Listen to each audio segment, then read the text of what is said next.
My name is Elle Sullivan. I work at Lily Springs Farm in Osceola, Wisconsin. We're about an hour northeast of the Twin Cities. And this is a 100-acre regenerative agriculture project at which I'm the farm assistant.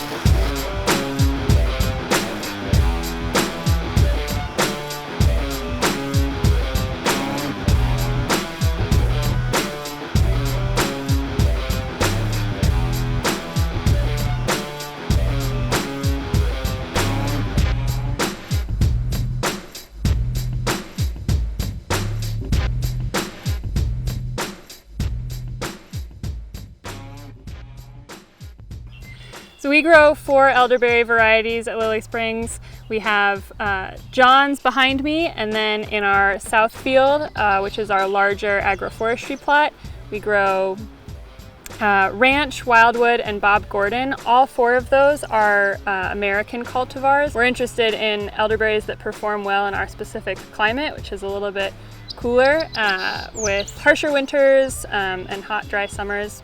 And we have really loved the Ranch because you can get a continual flower or berry harvest. And we like having all 4 of them. They sort of flower and fruit throughout the season.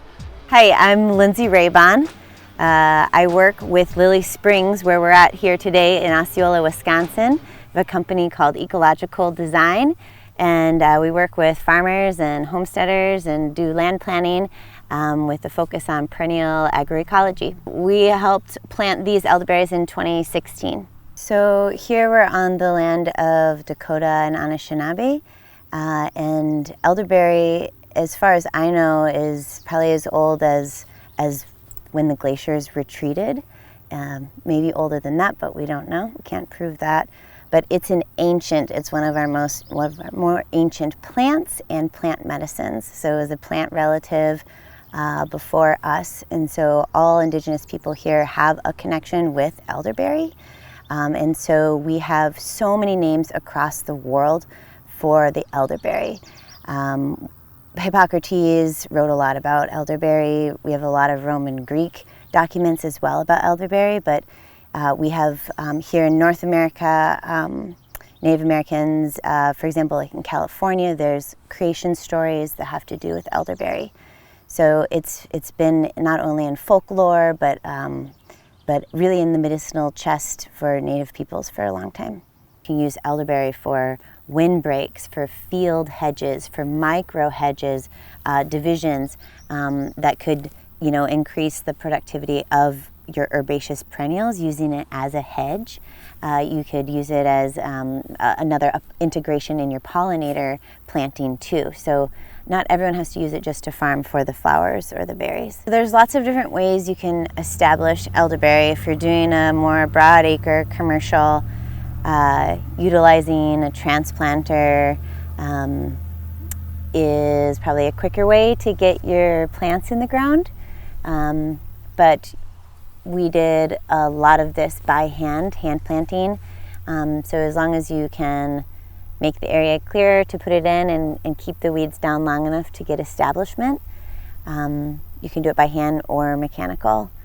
In terms of mulching, it's ideal to have mechanical mulching. That's not always available, particularly for a lot of startup regen ag farmers.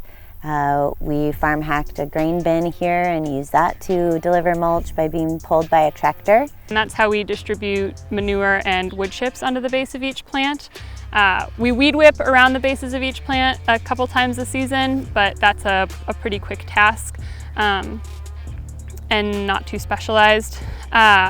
We are working on expanding our drying capacity, which for us has been the biggest bottleneck in processing elderflower especially. The flower has a pretty high moisture content, so it takes a while to really dry it down. We've used forced air and just open drying racks in the past, but it's kind of time consuming, and we want something that can handle a little bit quicker turnaround time. The one that we have in the works is a solar dehydrator.